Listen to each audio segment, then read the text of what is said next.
History often relies on the power of distance and on those who can tell it. In the shadows of time, its value may be obscured.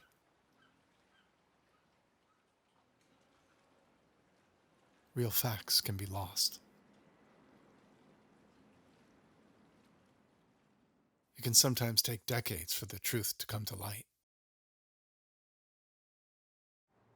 There are some stories that cannot be hidden, and they would be unwise to ignore. They carry a timeless, universal message, perhaps even a warning. Such is the case of the events of October 1962, when humanity reached a terrifying new place. When two nations with newfound nuclear powers looked each other squarely in the eye, and the world held its breath.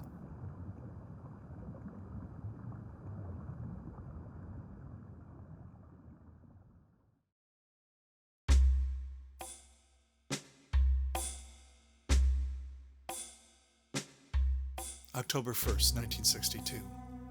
Four Soviet diesel-powered Foxtrot submarines depart from their base on the Barents Sea and begin their journey to the Western Hemisphere. Their mission is to help establish a permanent military presence in Cuba. Soviet Premier Nikita Khrushchev has embraced his new communist ally and its leader Fidel Castro. The Soviets are secretly installing offensive nuclear weapons on the island country, literally at the doorstep of the United States. Moscow seeks a balance of power, as the United States had already installed nuclear missiles in Turkey, with the capability to easily reach major Soviet cities. American recon flights in early October provide a clear picture of Soviet intentions in Cuba, bringing the administration of President John F. Kennedy to an unacceptable reality, a crisis point with nuclear tensions to the brink.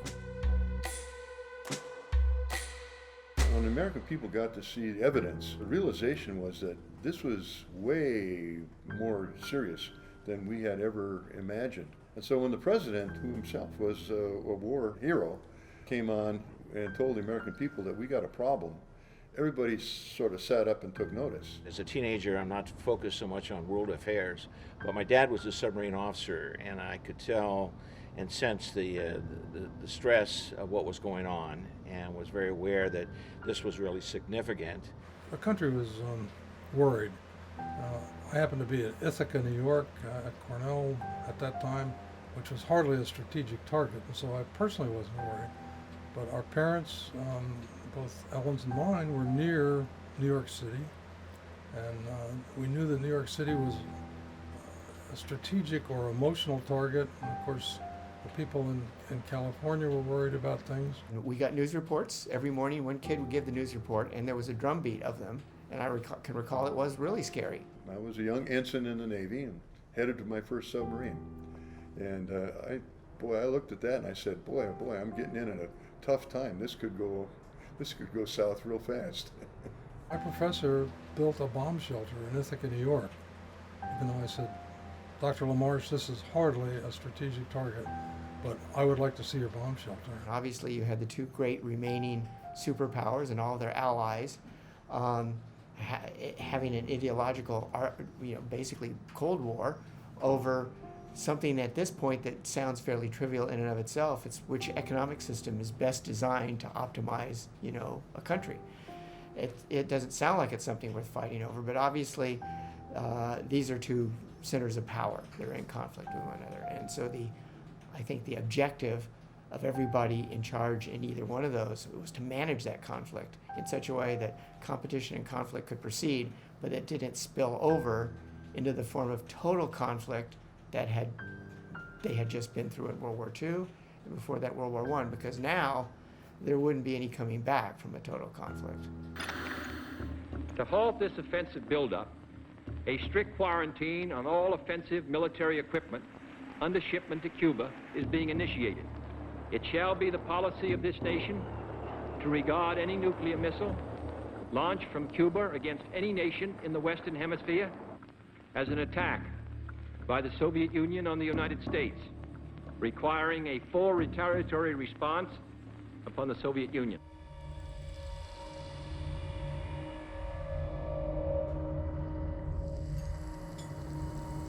was serious time. We see Americans as our dead serious enemy, and we were ready to die for our country, and if it's possible, destroy as many enemies as we can. But we knew they want to destroy us, and because we are the best of the best, we are the good guys, and they hate us apparently. They love money so much. For money they want to kill, and we need to protect every human being in the world who is against America. With the entire world on its edge, the Soviet Foxtrot sailed directly towards the American blockade, but with pursuit from above.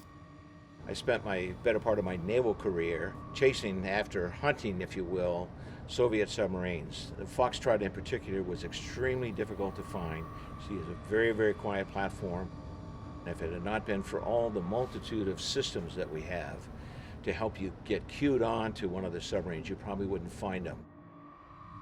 Word on the street was dismayed. The Foxtrot submarine had stayed down for over 4 days, and had been pursued and prosecuted by the best of our surface Navy and aviation community in the Navy. And that was an astounding number when we found that they could operate for 4 days submerged. Made for colder waters, the Foxtrot was a tactical submarine carrying 22 torpedoes. Unknown to the American Navy was the presence of one fully armed nuclear-tipped torpedo, capable of inflicting devastating damage. Let me reveal you top secret. Usually, submarine carrying 2 torpedoes, nuclear torpedoes, not 1.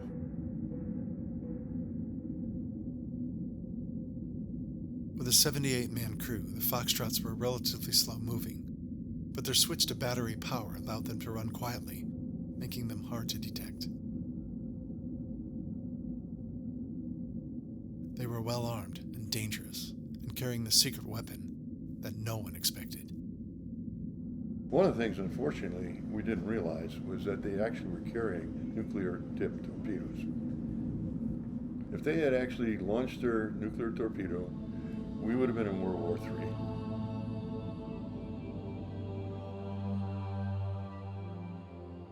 On October 22nd, despite Kennedy's blockade, the Foxtrots continued their mission, evading the determined air and sea surveillance of the U.S. Navy. The Atlantic Ocean was a busy place, as the subs played a game of cat and mouse and disappeared. One of the 4 Foxtrots is the B-59, continuing undeterred. On board, Commander Valentin Savitsky employs decoys to escape detection. He is joined in the control room by Brigade Chief Vasily Arkhipov. Arkhipov is in command of all the 4 submarines heading to Cuba. Both are highly experienced officers, but unable to communicate with Moscow while submerged. They are also experiencing terrible conditions. Temperatures on board are sweltering. Battery power is low, yet they dare not surface. When you get to warm water and things start to really, literally peter out, the air conditioning won't keep up, the machinery continues to generate heat, the people continue to generate heat, and it becomes very miserable just environmentally. It's like being stuck in a sauna and you can't get out.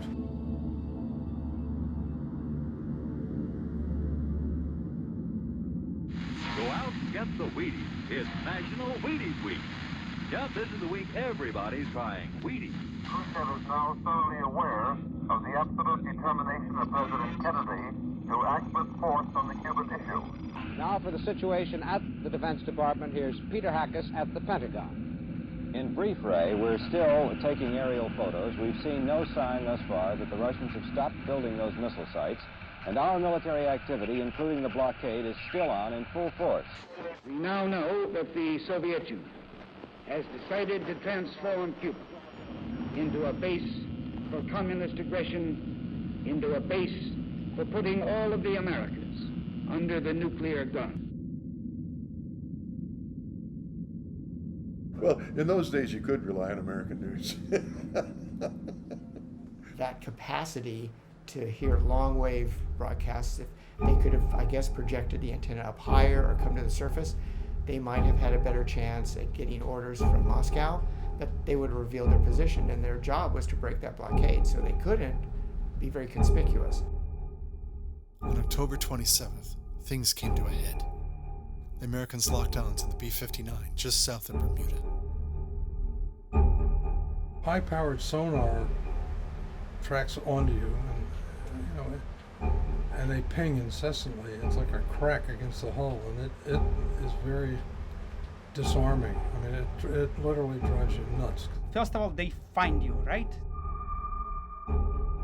It's gonna hit your submarine, everything would be shaken, and honestly, you starting kind of losing your mind. You not became unruly, but it's like a pure energy going through entire ship and through you and through all your equipment. You cannot see, you cannot hear. You hear them, but you cannot see them any longer. You don't know from what direction they hit. While Kennedy was entering a deal with Moscow, the U.S. Navy had the sub cornered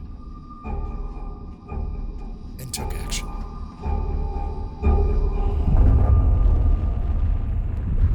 Depth charges. Sound the alarm.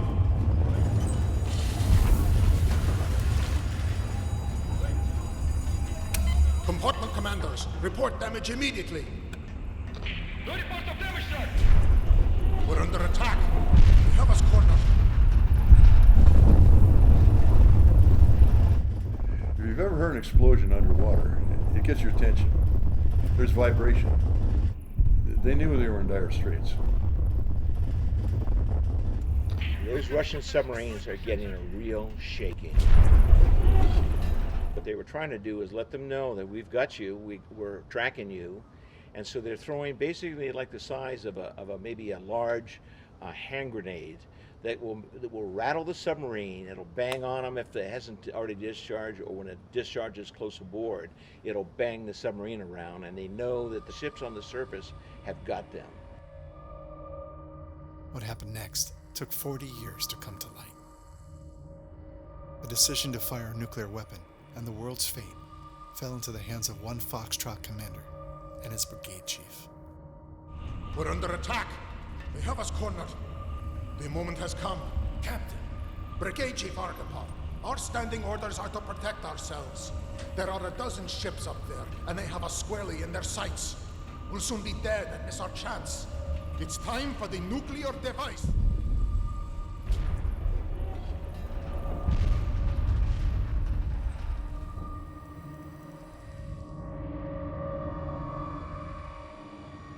We're wasting time. We've not been entrusted with a nuclear weapon so we could cower and retreat.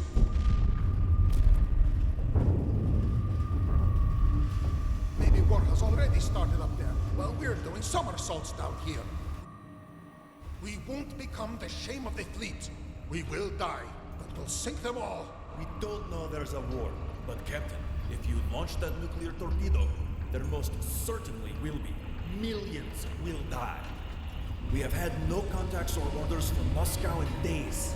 What if you are the only one using a nuclear weapon against the American fleet? Are you ready to be responsible for that, Captain? Either we surface or we die. What do you propose, Arkhipov? Surface. See the reaction of the Americans. Immediately contact Moscow. Report the entire situation and request their orders. Captain, you said it yourself. We're in their sights. They could have blown us to pieces 100 times by now. Very well, Brigade Chief Arkhipov. Prepare to contact the Americans. Report any orders from them to surrender immediately. Prepare the flag of the Soviet Navy. We are surfacing.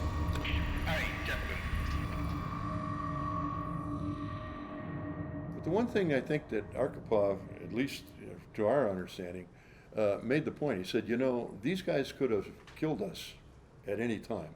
They know where we are. They could have launched a depth charge right on top of us, but they didn't. And we think, he thought, that was a signal for them to come up. And, you know, they had to trust that the Americans were not going to blow them out of the water when they did that. So that was a risk. In my opinion, It was the luckiest day for the humanity. Definitely both sides won largely that day. Whoever looks good, whoever looks bad, the history will forget. Upon surfacing, Commander Savitsky only then fully realized the Americans' intentions, and that the Soviet Union and the United States were not at war. The Americans had no interest in destroying a submarine. Brigade Commander Arkapov's intense debating and logic had saved him and the entire world from a dark, horrible fate. The next morning, American warships came by for a closer look. There was a calm in the air as the Soviet crewmen regrouped in the fresh air. The Americans documented the events, greeted the Soviets with a jazz band, and sent over food and cigarettes. For the ensuing daylight hours, the B-59 cruised on the surface, escorted by the Americans.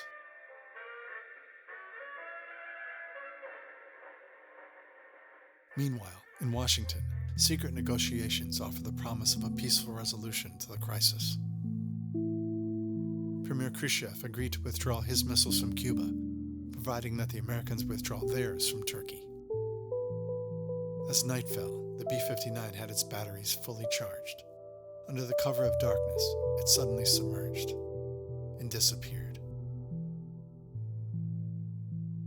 The U.S. Navy did everything it could to locate the sub, but it had slipped away into history.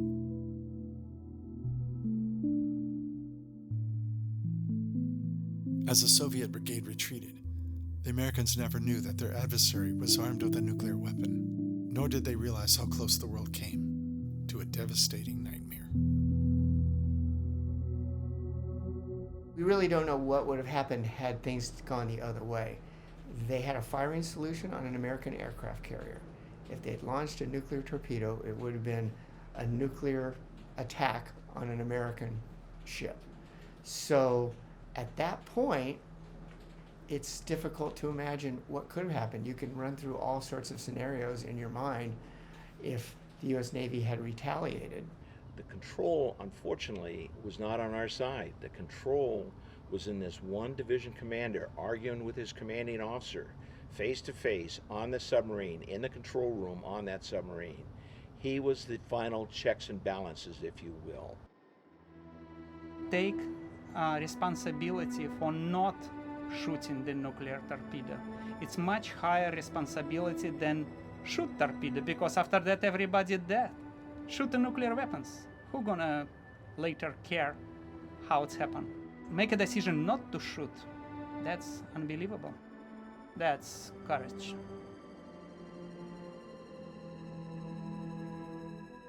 Not much is known of the immediate fates of Savitsky and Arkhipov, but there were certainly attempts to disgrace them.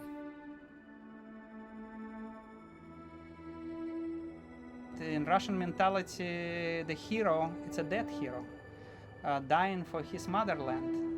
A survived hero, a very strange guy. Most likely something wrong about the guy. Arkhipov would indeed sail again, and years later became head of Russia's Kirov Naval Academy. Some might see this as a political demotion from the true responsibility of a command at sea.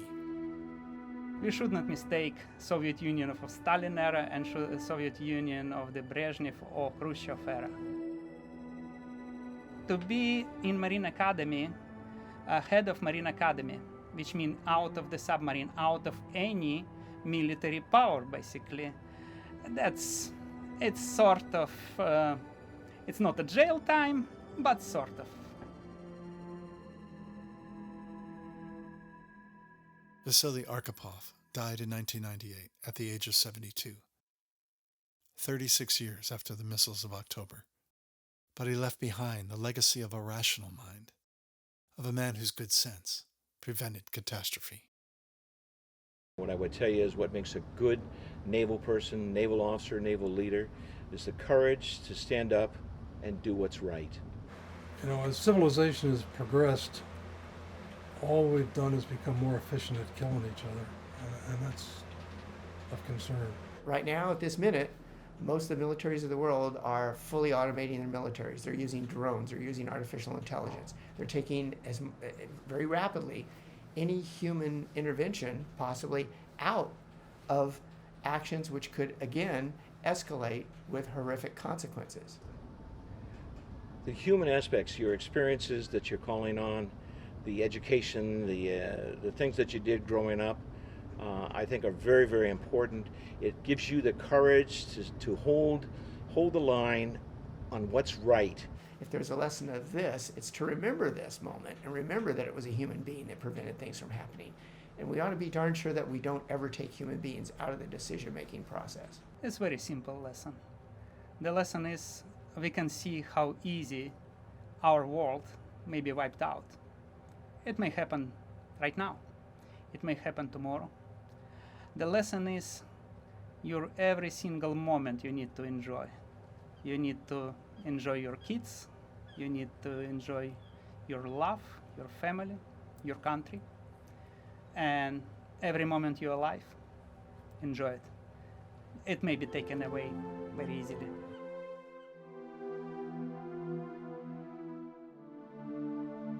Someone asked me once if the world was a better place because of a guy like Arkhipov, and my answer is, oh yes. And we could use more Archipovs. He was a good naval officer, and that's about as high an accolade I could give anybody. If you're a good naval officer, you're okay.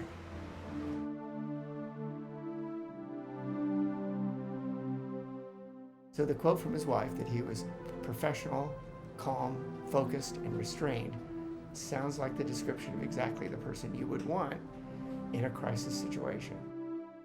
We were all fortunate, the world was fortunate. He was the guy that happened to be there at that time. That of those 4 submarines, the one he happened to be on was the one that was put at this crisis point.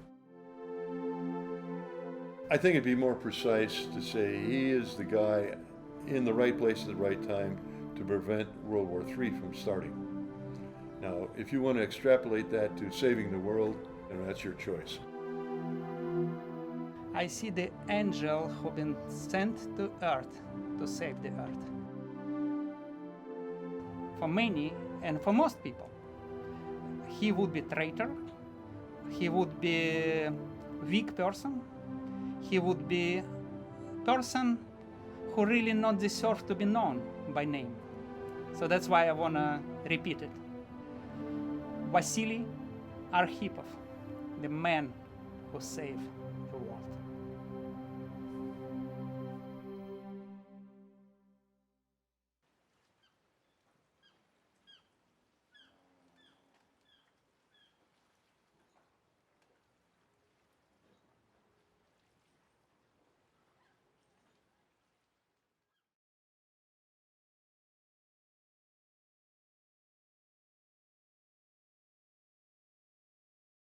Donald Mathewitz is a retired United States Navy nuclear submarine captain.